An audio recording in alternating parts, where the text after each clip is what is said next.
Okay, so I'm just picking up from where we left off in class. Some of you made it through this slide, some of you did not. So if you did, just kind of go ahead like 30 seconds and you're good to go. So the last poem to talk about was "Oh Captain, My Captain." It was an elegy that Whitman wrote for President Lincoln after his assassination.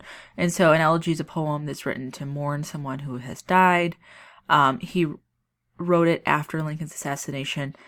It was published in the newspaper, in like the Saturday newspaper, and so he was very upset over the loss of a leader that he cared about so much. He greatly admired Mr. Lincoln, and so he was very upset, and so this was his way of coping and kind of working through his grief, and what resulted is still today one of the most studied poems from American history. So, one of the most memorable aspects of "Oh Captain, My Captain" is that it uses figurative language throughout the entire poem. He never mentions Lincoln by name. However, you know that that is who he's talking about. So, if you think about when the time that he wrote this occurred, you would know that there's only one person that this could be about. If you think about all of the historical aspects of the poem, you know that this is Lincoln. If you just read it nowadays and don't think about like, oh, this was written right around the time he was assassinated, you might be like, oh, he's talking about a captain and his boat. However, if you think about historically the time that this was written, it was influenced by the loss of the president of the country. So he never mentions Lincoln by name because he has an extended metaphor. So he uses imagery of a ship and its captain to memorialize Lincoln and his achievements. And so the symbolic language makes the work more interesting and powerful.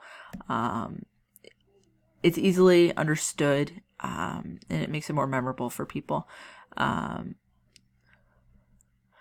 So he tends to stress the respect he has for Lincoln and highlights the strong leadership, referring to him as captain. So captains are leaders of the ship, and he emphasizes the fact that Lincoln was a very good, strong leader for the country.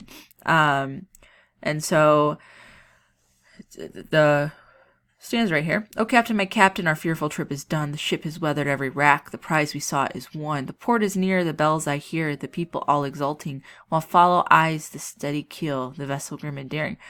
You'll notice that the port is near. Ports are the safety. They're coming back from battle and they're gonna be safe again, right?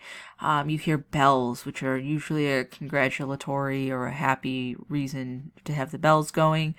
And so he uses the port as a symbol for the fact that the country is safe after all the years of violence, and that the war is over. And the bells and the cheering people are the joy that they feel over the end of the war.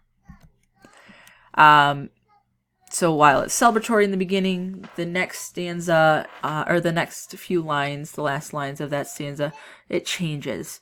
So, there was bells, they were getting to the safety of the port. However, but oh, heart, heart, heart, oh, the bleeding drops of red, where on the deck my captain lies, fallen cold and dead.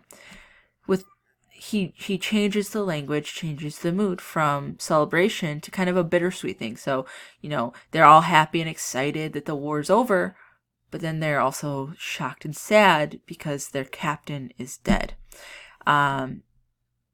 And so this extended metaphor, that they're talking about this captain that has led them into the safety and has led them to port, and he's gone, and he's not even going to be there to celebrate with them. And then right here, what is the speaker saying in the second stanza's final two lines?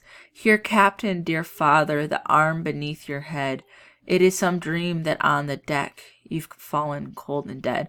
Basically, he's hoping he was having a nightmare. He was hoping that he wasn't actually dead, and that he was just dreaming this whole horrible thing. And we all know that's not true. We all know that, it was not a dream. President Lincoln was killed. And so, he continues to use that symbolic language.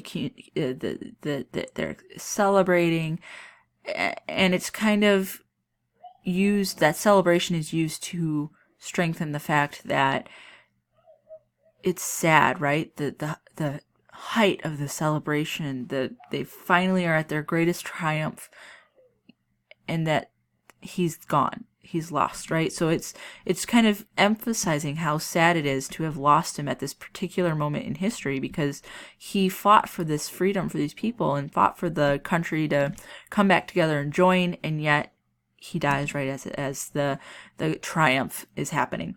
And so talking about iambic pentameter, the meter of "O Captain, My Captain," he uses iambic pentameter. It stresses every other syllable, so you hear the ta-tum, ta-tum, ta-tum as you read. And you hear it in lines like "follow eyes," the steady keel. You can see it highlighted, which really messes with how I read it. But you can see that every other syllable is highlighted. And so sometimes he falls out of it. And so they think that when he falls out of it, it signifies that while he is grieving, he can't maintain it, right? So he's when he's talking and he's calm, he's got the beat, and then he's so upset that he loses his rhythm and it falls out. And so that's the thought process of why he had the occasional lapse of his pentameter. And with that, I'm going to pause for the day, and I will go over all of the Great Gatsby stuff tomorrow. So I will see you tomorrow for the half day. Don't forget, it is a half day, so you should see only one class for English at 9 to 9:30.